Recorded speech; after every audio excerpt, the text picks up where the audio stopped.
Assalamualaikum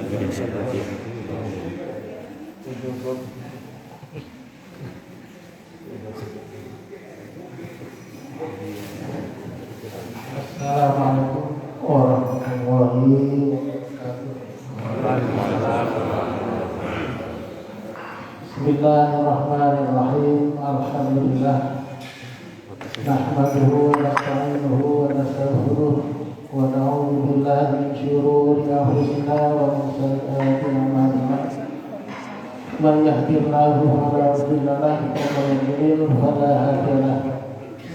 Asyhadu an la ilaha illallah wahdahu la syarika lahu wa asyhadu anna Muhammadan abduhu wa rasuluh. Allahumma shalli ala Muhammad wa ala alihi wa ashabihi wa tabi'in bi ihsan ila yaumil din.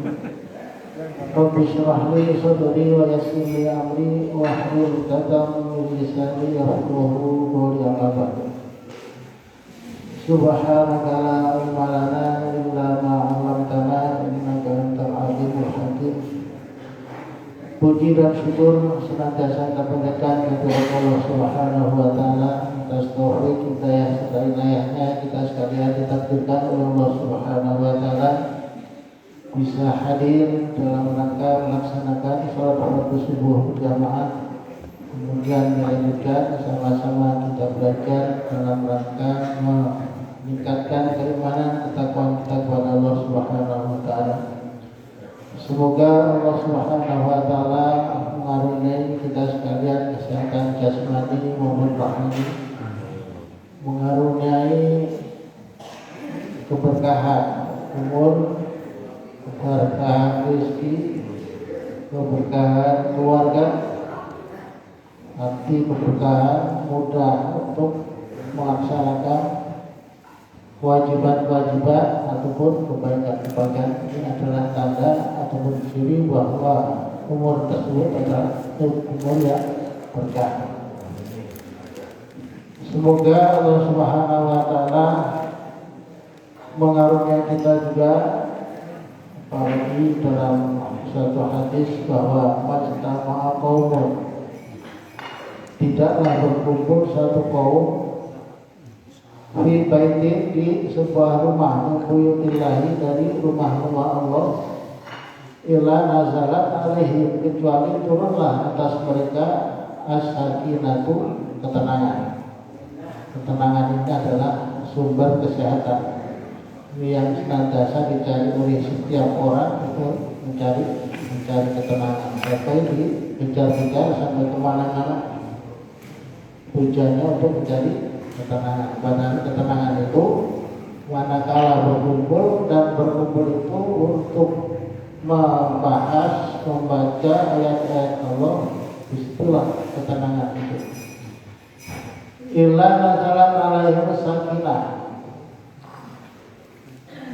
Bagaimana tadi, majtama'a qaumun fi baitin min buyutillahi yatluna kitabullah, di mana berkumpulnya itu adalah untuk membaca ayat-ayat Allah, wa yatadarasunahu, dan memahami, mendalami ayat-ayat Allah. Jadi kebetulan warisnya adalah bagian daripada mendalami ayat-ayat Allah Subhanahu wa taala. Perlu diketahui bahwa ilmu waris itu adalah mudah.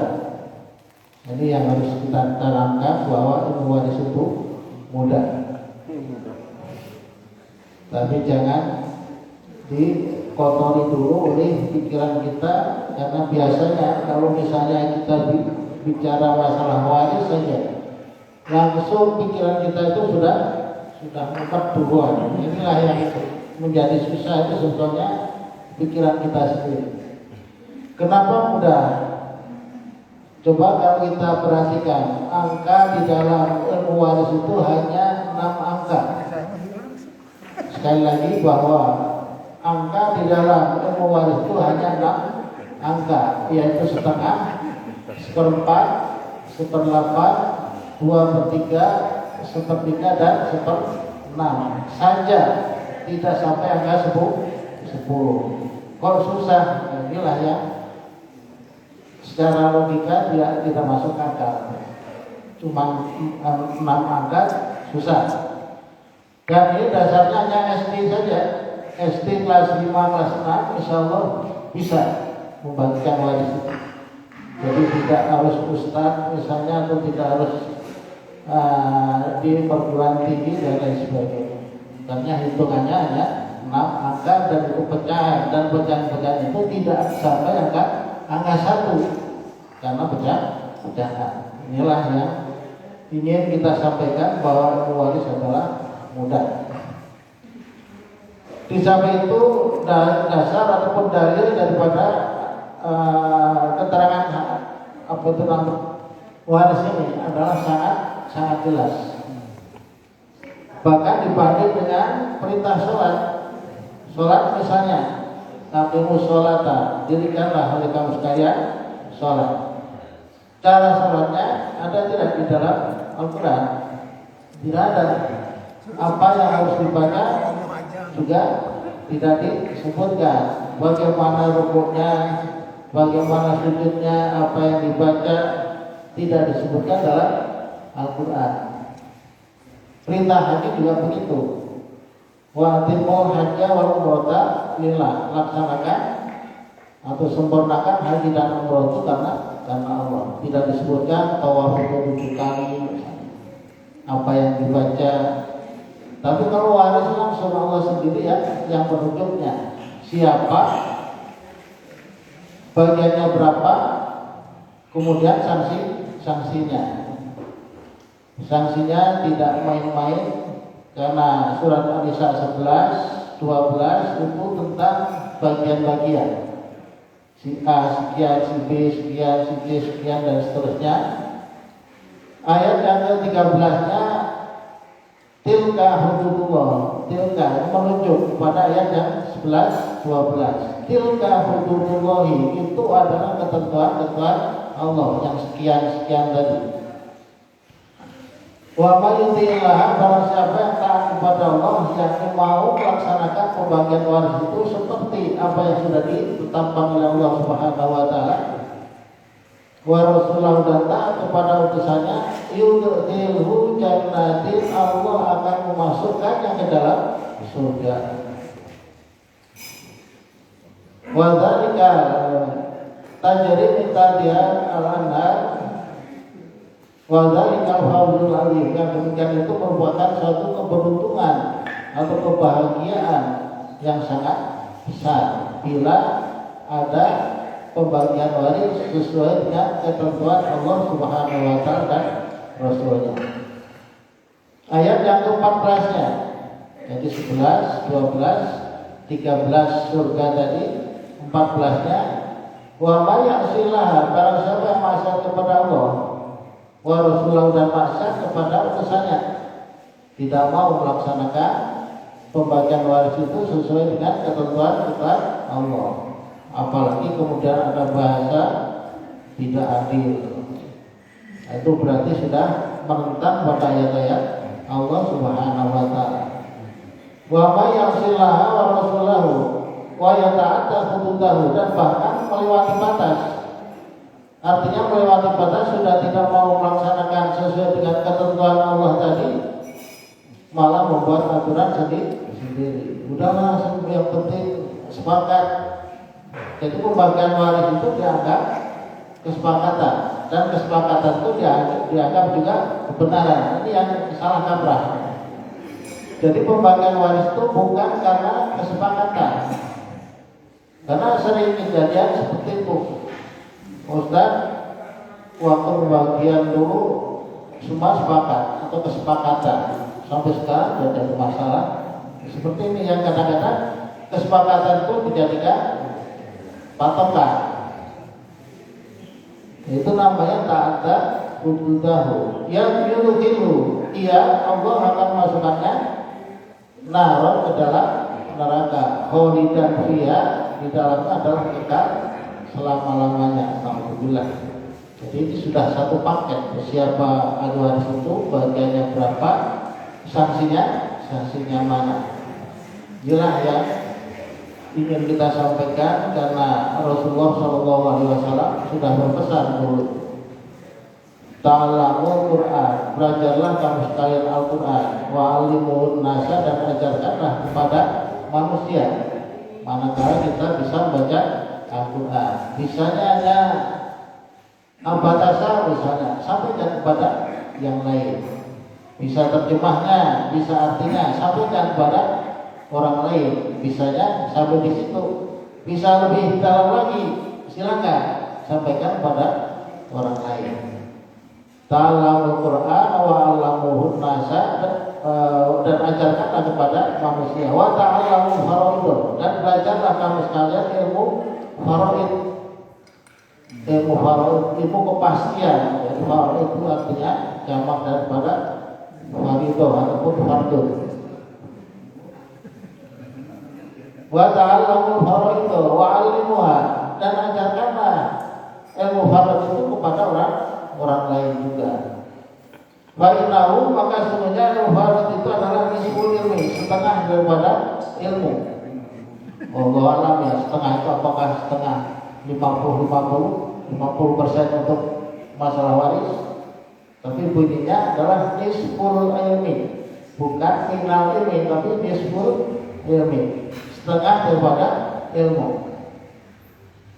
Wa yuksa, dia akan dilupakan. Nah ini yang sangat memperingatkan kepada kita sekalian.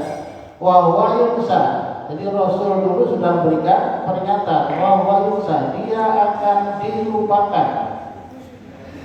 Kalimat dilupakan ini ada unsur kesengajaan. Kalau dilupakan beda dengan lupa. Kenapa makan puasa lupa? Tapi kalau kenapa makan dilupakan, nah itu ada unsur kesengajaan. Wa yuksa, ilmu waris juga begitu. Karena sudah dikasih label tadi, ilmu waris itu susah. Nah, karena sudah di labelan itulah, jadi ya benar susah. Allah itu mengikuti pada sangkaan hambanya.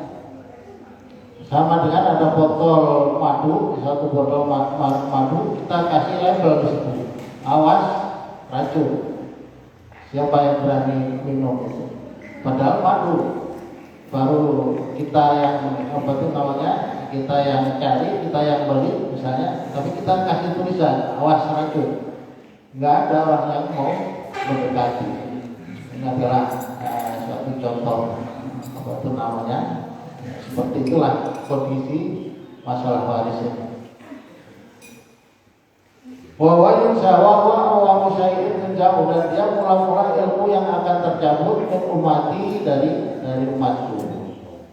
Ini sudah kanan kiri kita, mungkin dalam tetangga dan lain sebagainya, itu sudah semacam ini kondisinya. Wa musyai'in menjauh min umati, dan dia mula-mula ilmu yang akan tercabut min umati dari umatku.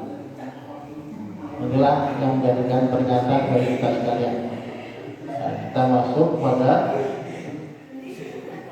apa itu namanya, ilmu waris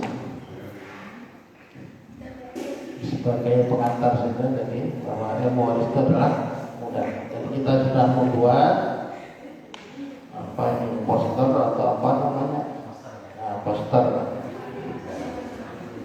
poster ini adalah ringkasan sistematika daripada ilmu waris. Di sini sudah membuat siapa ahli waris itu, bagiannya berapa, dalilnya mana, ini sudah ada di sini semua. Kemudian cara perhitungan. Jadi walaupun tadi ada berapa angka, 6 angka, tapi juga jangan dianggap apa itu namanya mudah kalau kita tidak tahu rumusnya. Karena ada hitungan, karena ada hitungan itu kadang-kadang pas, kadang-kadang kurang, kadang-kadang lebih. Contohnya 100 juta, setengahnya berapa? 50 juta. Tapi kalau hitungan waris belum tentu. Bisa 30 juta, bisa 60, bahkan 100 juta. Setengahnya 100 juta sama dengan 100 juta. Mana ada tuh matematik gitu. Inilah uniknya dalam hitungan waris. Kita masuk pada materi. Yang pertama kita harus mengetahui syarat dan rukunnya. Yang pertama adalah syarat dan rukunnya. Sebenarnya syaratnya sendiri, rukun juga sendiri. Tapi kita satukan saja, misalnya syaratnya harus pewaris. Artinya ada pewaris, dan pewaris itu artinya yang meninggal itu namanya pewaris. Artinya orang yang memberikan warisan. Pewaris syaratnya harus sudah meninggal. Jadi kalau belum meninggal tapi bahasanya bagi waris, itu tidak ada. Jadi syaratnya harus ada yang meninggal. Dan meninggalnya ini sudah harus pasti. Apa ada yang meninggal tidak pasti. Jadi ada meninggal karena semua sudah tahu, misalnya di sini ada seorang yang meninggal, semua pada tahu si fulan itu meninggal. Ini namanya mati yang hakiki istilahnya. Ada yang mati tapi secara hukmi. Jadi syaratnya harus sudah meninggal. Kemudian meninggalnya tadi ada dua istilahnya, ada meninggal yang secara hakiki semua tahu, ada yang secara hukum, secara hukmi. Misalnya ada seorang kaya raya tiba-tiba pergi saja nggak tahu kemana dan tidak pernah pulang. Dan saudara-saudaranya mungkin teman-temannya yang sebaya dengannya itu sudah tidak ada. Maka boleh dibagikan warisnya itu kalau hukum atau hakim menentukan si fulan itu sudah meninggal, mengingat teman-temannya yang supaya sudah pada tidak ada, baru boleh dibagi warisnya. Itu namanya syarat hukum. Jadi ahli pewaris harus sudah meninggal, baik itu secara hakiki atau secara hukum. Yang kedua, syarat dan hukumnya adalah harus ada ahli waris. Ada pewaris, ada ahli waris. Dan ahli waris ini harus orang yang masih hidup di kala si fulan itu meninggal. Jadi yang disebut ahli waris yaitu orang yang masih hidup di kala si fulan itu meninggal. Contoh bapaknya meninggal, anaknya lima-limanya ini masih ada. Itulah yang disebut ahli waris. Lima-limanya masih ada. Kalau misalnya anaknya 5, 1 meninggal, bapaknya baru meninggal, ini sudah bukan ahli waris karena sudah meninggal. Karena warisan itu kan suatu pemberian hak, pemberian tanggung jawab. Tidak akan mungkin seorang yang sudah meninggal diberikan tanggung jawab. Ini logikanya. Kemudian syarat yang ketiga adalah harus ada yang diwariskan. Hartanya harus ada. Jadi kalau misalnya salah satu saja tidak ada, tidak akan mungkin terjadi hukum waris. Yang pertama adalah ada pewaris, yang kedua ada ahli waris, yang ketiga adalah ada harta yang diwariskan. Ada yang meninggal, ada ahli warisnya, hartanya tidak ada, tidak ada yang diwariskan. Itu syarat dan rukunnya. Kemudian berikutnya, jadi sebetulnya ini hanya setengahnya saja. Jadi piraku nggak hafal sebulan misalnya. Sebab-sebab waris.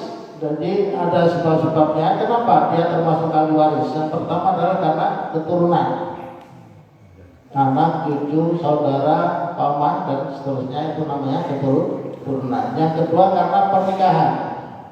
Yang tadinya orang lain, ada ikatan nikah yang sah menurut syariat Islam, baik itu namanya siri atau yang bukan siri, yang penting sah menurut syariat Islam, berarti itu adalah Jadi yang pertama tadi adalah karena keturunan, yang kedua karena pernikahan, yang ketiga karena memerdekakan. Ini sudah tidak ada, karena tidak ada perhambaan, otomatis tidak ada memerdekakan. Berarti tinggal dua saja. Pertama adalah karena keturunan, yang kedua karena pernikahan, yang ketiga sudah tidak ada. Di Indonesia tidak ada perhambaan, otomatis tidak ada memerdekakan. Selain itu berarti sudah bukan ahli waris. Jadi nanti jangan bingung bagaimana anak angkat, bagaimana anak tiri, karena di dalam hukum positif itu termasuk ahli waris.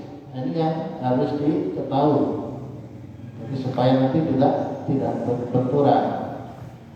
Jadi pertama adalah karena keturunan, kedua karena pernikahan. Kemudian ada sebab-sebab waris, ada sebab-sebab bukan waris. Sebab-sebab bukan waris ini pertama adalah atau mula-mula termasuk ahli waris, termasuk keturunan, termasuk pernikahan. Tapi karena pembunuhan, anak membunuh bapaknya sendiri, padahal tadi termasuk keturunan, mestinya berhak untuk mendapatkan warisan, namun karena membunuh orang tuanya maka dia terhalang, artinya tidak berhak untuk mendapatkan warisan.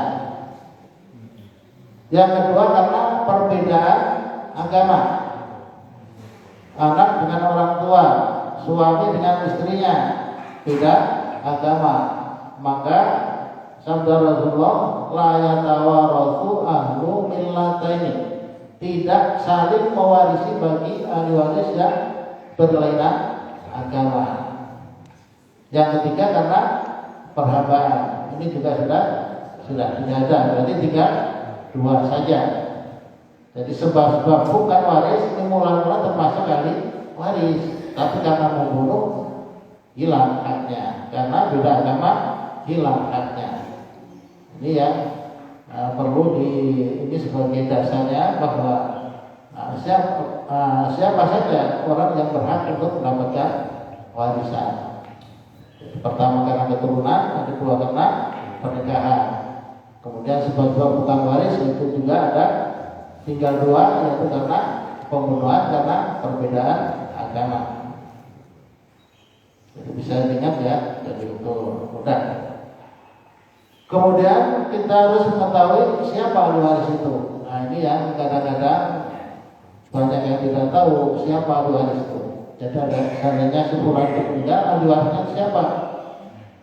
Karena yang diketahui itu hanya anak atau mungkin saudara saja, atau orang tuanya atau istri. Padahal ada 25. Ahli waris itu terdiri dari 25 kelompok. 15 terdiri dari laki-laki, yang 10 terdiri dari perempuan.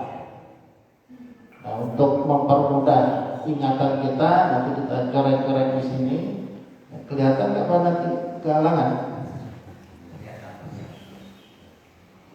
Untuk mempermudah, karena kalau menghafalkan misalnya anak cucu itu susah. Tapi kalau lihat di sini, insya Allah dalam waktu 5 menit apa insya Allah. Nanti ditesnya. Ini ahli waris.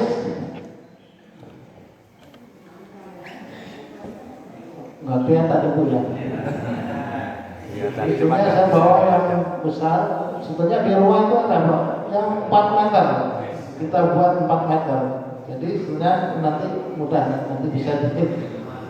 Nah, karena ternyata 4 meter itu rata-rata tinggi apa itu namanya bangunan itu antar 3,5 meter lah paling. Tapi ini alhamdulillah ini 4 meter itu seperti apa? Ahli waris laki-laki. Jadi judulnya adalah ahli warisnya, ini semuanya lagi laki-laki. Yang pertama Dari dulu. Yang meninggal. Nomor 1 adalah anak laki-laki. 2 adalah cucu laki-laki sampai ke bawah. Asal pertaliannya masih laki-laki, semua masih termasuk ahli waris. Cucu punya anak, anaknya cucu punya anak, misalnya asal pertaliannya masih laki-laki, masih termasuk ahli waris. Ini yang dimaksud sampai ke bawah. Karena ini sengaja kita kan, artinya kan bahasa Arab itu susah. Kadang-kadang kalau cucu itu tidak ada, yang ada itu ibnin. Ibnu itu anaknya anak. Jadi kalau misalnya cicit ibnin. Jadi terus saja bersama. Ini yang kadang-kadang susahnya untuk apa itu namanya, karena sering kali Ustaz banyaknya kan bahasa Arab, jadi untuk menyampaikan itu gampang lupa. Yang pertama siapa? Anak laki-laki. 2 cucu laki-laki. Ya, cucu. Ya, jadi intinya bahwa semua yang disebut anak yang meninggal, cucu-cucunya yang meninggal. Ini semua fokusnya dari yang meninggal ini. Kemudian bapak 3. Nomor 4 kakek sampai ke atas. Maka posisinya bapak, kakek posisinya ada di atas. Jadi seakan-akan kita bayangkan ke bawah, ke atas, ke kanan dan ke kiri saja. Anak laki-laki, cucu laki-laki sampai ke bawah, bapak, kakek sampai ke atas. Kemudian saudara sekandung. 5 saudara sekandung. 6 saudara sebapak. 7 saudara seibu. 5 saudara sekandung. Yang dimaksud saudara sekandung itu adalah saudara sebapak, seibu sebapak. Ini juga perlu diketahui karena ada di salah satu daerah yang dimaksud saudara sekandung itu saudara seibu. Udah kalau tidak salah di sama Sumatera. Saudara sekandung itu saudara seibu. Tapi ini perlu dijelaskan atau ditegaskan bahwa yang dimaksud saudara sekandung adalah saudara yang seibu sebapak. Jadi ibu dan bapaknya sama dengan yang meninggal, saudara sekandung. Saudara sebapak, nomor 6 saudara sebapak. Artinya bahwa nomor 6 ini dengan yang meninggal bapaknya sama, ibunya beda. Dengan nomor 7 saudara seibu. Dengan yang meninggal ini bapaknya beda, ibunya sama. Jadi kemungkinan kita itu mempunyai saudara sekandung, ya mungkin juga saudara sebapak, mungkin juga saudara seibu. Ini masih termasuk ahli waris. Mungkin tidak sampai ke sana. Biasanya kalau yang diketahui rata-rata itu sudah saudara sekandung saja misalnya, atau anak, atau cucu, sekitar itu. Ke sana itu tidak diketahui atau dianggap bukan ahli waris. Padahal ini masih termasuk ahli waris. Kemudian nomor 8, anaknya saudara sekandung. Karena judulnya ahli waris laki-laki. Nomor 9 adalah anak saudara sebapak. Ini masih juga termasuk ahli waris. Berarti nomor 8 dengan yang meninggal pernah apa nih? Keponakan. Nomor 10 paman. Yang dimaksud paman itu saudara bapak. apakah adiknya atau kakaknya, itu namanya paman. Jadi istilah bahasa Arabnya itu amun. Amun itu adalah saudara bapak. Mau mah, karena kalau di kita kan ada dua.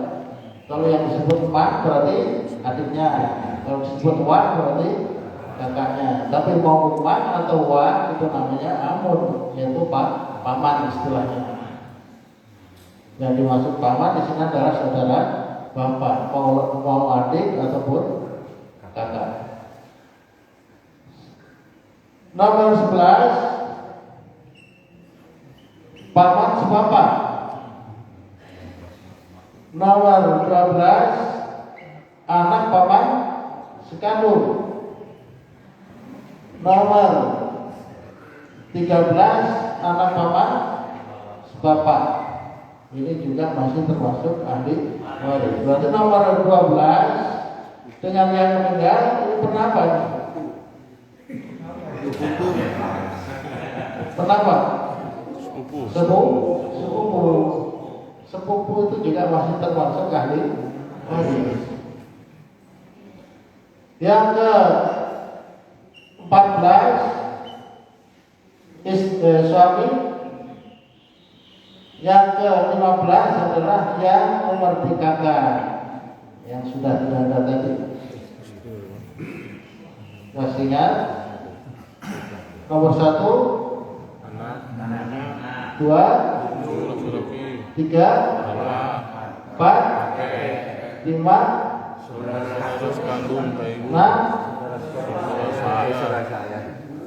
Kalau saya masih bapak. Nomor 7 saudara sepupu. Nomor 8 anak saudara sekandung. 9 anak saudara sebapak. Nomor 10 paman sekandung. 11 paman sebapak. 12 anak paman sekandung. 13 anak paman sebapak. 14 suami. 15 ya memerdekakan. Selain anak, cucu sampai ke bawah, bapak, kakek sampai ke atas, saudara sekandung, saudara sebapak, saudara seibu. Anak saudara sekandung, anak saudara sebapak, paman sekandung, paman sebapak, anak paman sekandung, anak paman sebapak, suami yang memerdekakan. Apa? Karena syaratnya sama. Siapa? Yang meninggal adalah istri. Pertanyaannya, yang meninggal ini suami atau istri? Laki atau perempuan? Bisa dilihat bahwa yang meninggal ini adalah perempuan dan laki-laki dilihat dari sini. Jadi suami. Hanya dari nomor 14 saja yang bisa disebut bahwa yang meninggal ini adalah perempuan. Selain daripada itu tidak bisa disebut yang meninggal itu laki atau perempuan. Contoh, ini harus apa nih? Anak. Yang meninggal bapaknya atau ibunya? Bisa bapak, bisa ibu. Maka tidak bisa disebutkan laki atau perempuan selain dia dari nomor 14. Dan sini ada pertanyaan. Kalau ini semua untuk menghindari ini ada akhirnya dihibahkan sebelum meninggal. Dihibahkan, berarti mengakali hukum. Mengakali hukum. Nggak boleh kalau niatnya ke sana ya. Yang kecuali kalau misalnya nggak ada niat itu, pokoknya kasih aja. Ini nak, saya kasih rumah. Jangan ada tujuan niat. Boleh baik itu, tapi lihat jam itu bagus. Seperti itu. Jadi tergantung kepada niatnya. Jangan sampai niat yang salah tadi. Nah itu sudah ada unsur kesana, Pak. ruwetnya itu ruwet dari mana? Apalagi kemudian kita bayangkan di situ ada 1:2. Wah, supaya tidak ribut, misalnya langsung saja tujuannya sudah ke sana tuh. Tujuan takut waris tadi dilakukan, akhirnya ada pembagian 1:2 sehingga sama. Atau kadang-kadang berikan wasiat terhadap anaknya. Nah, nanti kalau bapak meninggal, pembagian warisnya bagi rata saja. Jadi adalah wasiat yang salah, tidak boleh dilaksanakan. Ya, kebanyakan kan begitu. Kalau dilaksanakan dia celaka, yang melaksanakan juga celaka. Kalau tidak dilaksanakan dia selamat, ahli warisnya juga selamat. Jadi tergantung niatnya Pak ya. Jadi tapi jangan tanya soal dulu.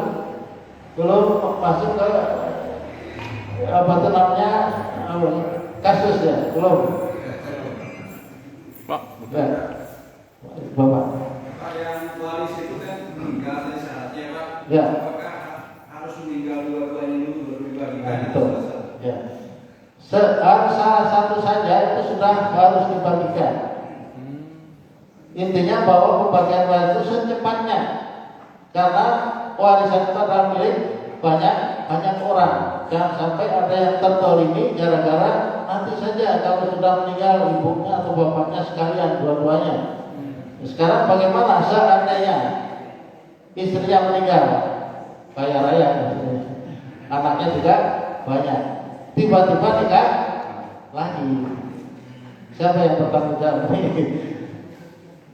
Karena harta tadi belum dibagikan, sudah dipakai nikah lagi, apalagi kemudian istrinya menganggap bahwa itu adalah harta milik suami. Ini akan ruwet itu, kesananya pasti ruwet, pasti ribut, pasti itu karena warisan belum terbagikan. Mestinya dibagikan dulu sesuai dengan hak-haknya. Mau pakai nikah lah silahkan, mau pakai usaha dan lain sebagainya sudah milik masing-masing. Jadi tidak menimbulkan permasalahan di dalam keluarga itu. Jadi waris itu sebetulnya adalah untuk menyatukan keluarga, mengikat keluarga. Tapi yang terjadi kan sebaliknya, timbulnya pecahnya keluarga itu gara-gara warisan. Kita lihatlah di media itu hampir setiap saat gara-gara setelah meninggal ributnya masih belum selesai masalah warisan. Padahal kan simpel, hartanya itu berapa, bagiannya sudah ada ketentuannya, kemudian cara perhitungannya tadi. Gimana Pak? Gimana tuh? Jadi kalau yang meninggalnya suaminya Pak, apakah nomor 14 itu istrinya dapat? Ya, nanti ini belum, yang perempuan belum, baru yang laki-laki. Jadi semua warisnya adalah laki-laki, yang perempuan belum ditulis. Jadi kalau ada yang meninggal nanti tinggal dicari laki-laki siapa, anaknya berapa, ibunya atau bapaknya nanti ada disatukan.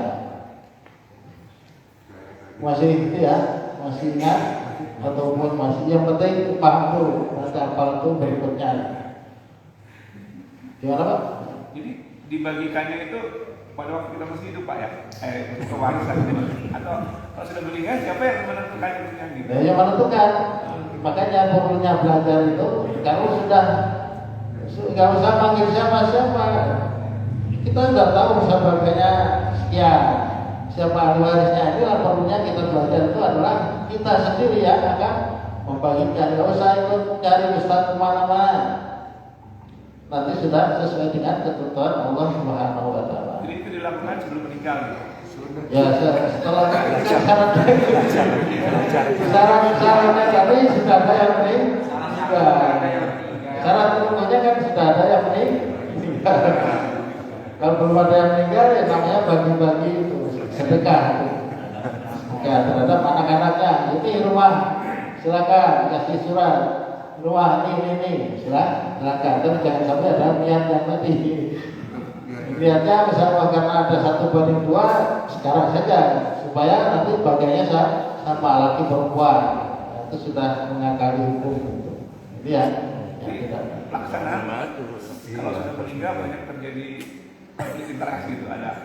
Jadi mendingan setelah kita membuka surat wasiat dan kita saat Untuk wasiat pun harus juga diketahui bahwa wasiat itu tidak boleh kepada ahli waris. Karena sudah ada aturan itu nanti. Inilah betul perlunya kita mengetahui tentang kaitan dengan waris itu adalah mengetahui wasiat, ada hibah. Apa bedanya hibah dengan wasiat? Kalau wasiat pemberian, tapi harus dilaksanakannya setelah dia meninggal. Ya, simpul wasiat tadi sudah meninggal baru boleh dilaksanakan. Kalau hibah adalah pemberian waktu dia masih hidup, padahal pemberian sama. Tapi nanti sudah berbeda apa itu namanya perlakuan hukumnya. Yang repotnya juga ada wasiat hibah. Itu kan ada di akte. Ini salah kaprah. Padahal beda kamar tapi disatukan. Itu ya. Cukup sebentar atau berapa 5 menit masa kan ini yang perempuan belum nih baru ahli waris lagi laki-laki Sampai panas. ya. Langsung aja, Bro. Sebetulnya kalau belajar atau khusus untuk pelajar itu sehari itu, insya Allah sehari itu. Kalau di perguruan tinggi itu satu semester itu, insya Allah di sini atau kita buat sistematis dan praktis. Artinya sistematis itu adalah cara hitungan aja. Misalnya hitungan itu ada kalanya pas tadi, ada kalanya kurang, ada kalanya lebih. Tapi rumusnya cuma satu rumusnya. Mana ada gitu? Coba. Kalau kita bayangkan aja. Obat itu namanya 180 derajat. Kemudian tambah yang di tengah ini, rumusnya cuma satu. Kita bercontoh ya, 100 juta, setengahnya hanya 30 juta. Atau diberikan saja ya, supaya kelihatan. Ini contoh. Contohnya ahli waris. Misalnya ada seseorang meninggal, mempunyai ahli waris yaitu suami misalnya. Suami kemudian 5 saudara sekandung, 2 saudara seibu, kemudian ibu. Ini bagiannya seperti ini. Suami karena tidak ada anak, tidak ada cucu, maka bagiannya adalah setengah. Surat An-Nisa ayat 12. 5 saudara sekandung mempunyai bagian 2/3. Surat An-Nisa ayat 176. Surat An-Nisa terakhir. Saudara seibu, 2 orang atau lebih, maka bagiannya adalah 1/3. Ibu mempunyai bagian 1/6 karena ada beberapa saudara. Surat An-Nisa 11. Seperti ini. Sudah kebayang? Sudah kebayang nih? Ada angka setengah, ada angka 2/3, masih ada 1/3, masih ada 1/4. Kira-kira gimana hitungnya? Setengah 2 dengan 2/3 itu sudah habis. Setengahnya kalau 100 juta, setengahnya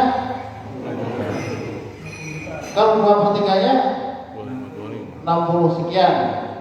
Sudah tekor 10. Siapa yang bertanggung jawab? Apakah Pak Ustaz? Masih ada 1/3. Masih ada 1/6. Jadi rumusnya ini langsung sudah hitungan ya. Jadi hitungan rumusnya cuma satu. Setelah kita ketahui bagian masing-masing, kita harus membuat KPK. Apa KPK? Bukan komisi korupsi. Kelibatan persekutuan terkecil. KPK. Berarti KPK-nya berapa? KPK-nya 6, karena angka 6 ini yang bisa dibagi oleh 2, 3, dan angka 6, yaitu 6. Ini kan pelajaran SD, Mas. Setengahnya 6, 3. 2/3-nya 6, 4. Awas, ini kadang-kadang 2. Iya, kalau dibagi 3. Tapi kalau kali 2, 2 kali 2 sama dengan 4. Sepertiganya 2. Seperempatnya 1. Ini namanya saham, bagian atau saham. Jumlahnya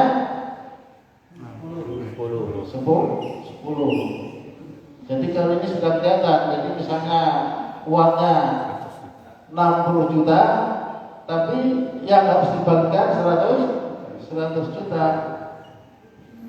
Siapa yang bertanggung jawab 40 juta ini? Hartanya adalah 100 juta.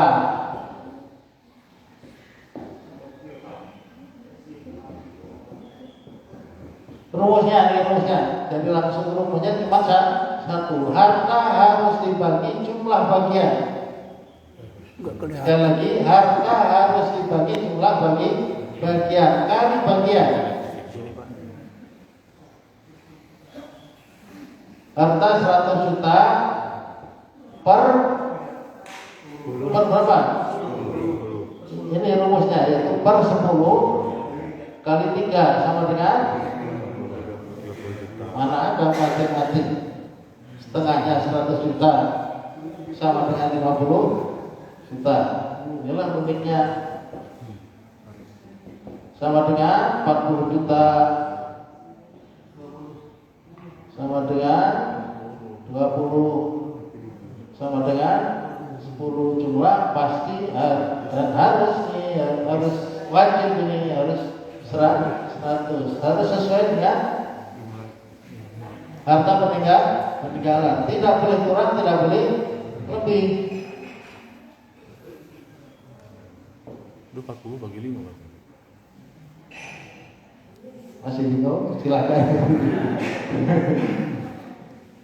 Jadi setelah kita ketahui bagian-bagiannya, kita harus membuat KPK atau kelipatan persekutuan terkecil, atau buatlah bilangan yang sekecil-kecilnya yang bisa dibagi oleh masing-masing penyebut, yaitu angka 6. Karena angka 6 ini terdiri dari bilangan yang bisa dibagi 2, 3, dan 6. Setelah itu setengahnya. Jadi jangan sampai langsung dikalikan. Kalau langsung dikalikan tekor. Misalnya 100 juta kali setengah, 50 juta. Coba kita hitung. Setengahnya berarti 50 juta. 2/3-nya 60, katakanlah 63. Sepertiganya 31 lah misalnya. 33 lah, boleh. Kemudian berarti setengahnya ini berarti 16 lah. Jumlah 2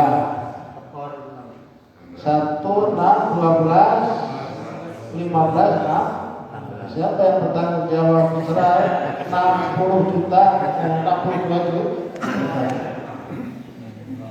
Jadi ceritanya begini, karena kurang demi keadilan, maka harus masing-masing dikurangi besar kecilnya pengurangan sesuai dengan bagian. Jadi demi keadilan. Jadi di samping hitungan matematiknya ada keadilan. Satu-satunya hitungan ada di dalam waris. Karena ini belum pernah terjadi di zaman Rasulullah, belum juga pernah terjadi di zaman Sayyidina Abu Bakar. Ini pernah terjadi di zaman Sayyidina Umar. Tapi jawabannya sudah ada. Makanya sering tuh ada yang bertanya, Pak Ustaz ini apa enggak salah nih ayatnya? Di wilayahnya salah, karena kita tadi ada setengah 2/3 ini sudah habis. Caranya seperti itu. Jadi kalau misalnya ini kan keadilan, pengurangannya sesuai dengan bagian masing-masing, besar kecilnya itu pengurangan. Maka dengan dibagi dengan jumlah bagian itu sudah otomatis, itu sudah pasti aja, sudah benar dan sudah sesuai dengan porsinya. Jadi berlaku baik itu nanti kurang ataupun lebih atau pas. Yang dimaksud pas yaitu KPK dengan jumlah bagian sama. Itu namanya pas itu nanti. Soalnya yang dimaksud pas yaitu KPK. KPK-nya tadi berapa? 6. Jumlahnya 6 berarti pas. KPK lebih besar dan KPK lebih kecil dibanding jumlah bagian. Atau boleh dibolak-balik nggak apa-apa. Jumlah bagian lebih besar daripada pokok masalah, itu berarti kurang. Kalau KPK lebih besar dibanding jumlah bagian, misalnya KPK-nya 6, jumlahnya 5 atau 3 misalnya, itu namanya rot. Rot itu lebih. Jadi harta masih ada sisa. Sebetulnya kalau dihitung itu beberapa hitungan, bisa 6 atau 7 kali seandainya menghitung. Katakanlah kurangnya 60 juta, setengahnya berapa? Ini menghitung kekurangan. Nanti diambil yang 50 kali, diambil 30. Kalau menghitung mungkin 6 atau 7 kali baru ketemu angka 30 ini. Dan untuk ini praktisnya tadi bahwa harta dibagi jumlah bagian kali bagian itu sudah sekali hitungan, sudah pasti benar, cukup sekali hitungan. Mau nanti di sini adalah pas atau kurang atau lebih, asal rumusnya adalah di sini hanya dibagi jumlah bagian kali bagian. Itu nanti sudah, kalau lebih sudah ditambah, kalau kurang sudah pada dikurangi. Ini sudah masuk ke hitungan, berarti nanti sudah 1 poin sudah selesai hitungan. Ini sudah mewakili semua kasus itu. Jadi 3 yang rumusnya cuma 1 ini sudah mewakili dari hitungan waris. Itulah sementara.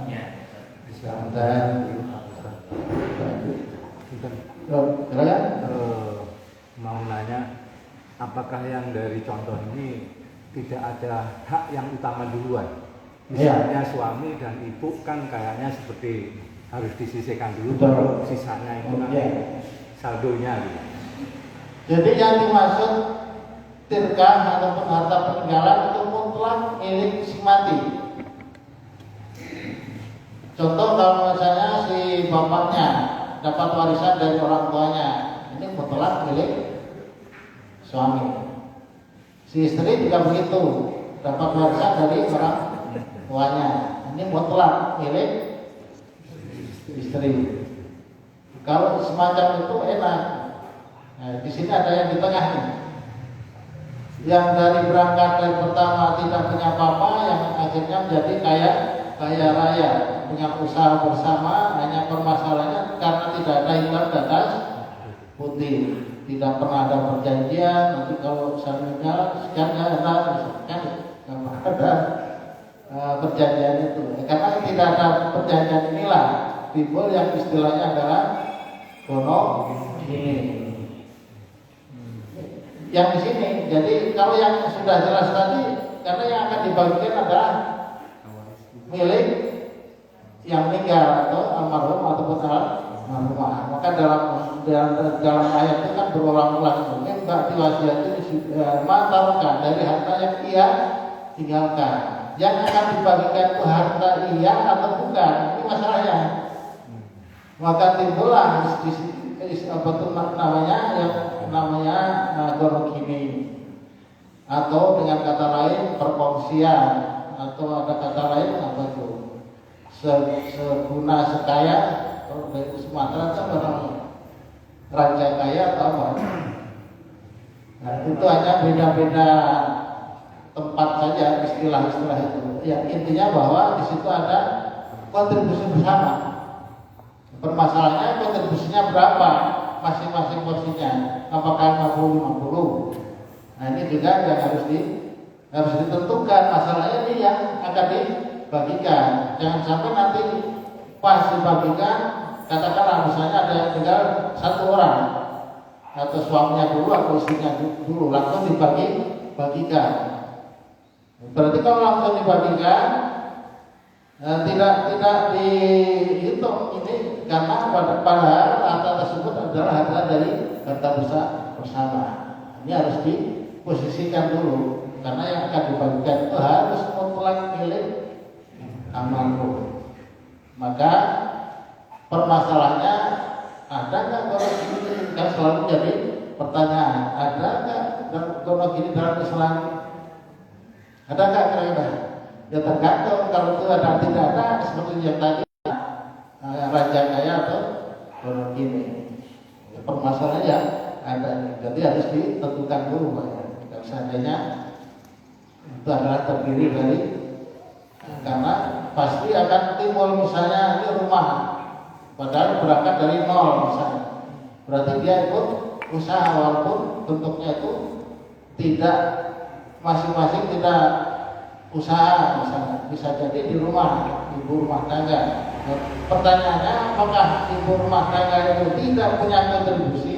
Nah, inilah yang perlu dicermati.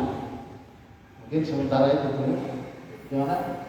Biasanya kan mungkin, maaf kalau ini kan yang terjadi ahli waris ini hanya sampai di umur 1 dan 14 nih. Ya.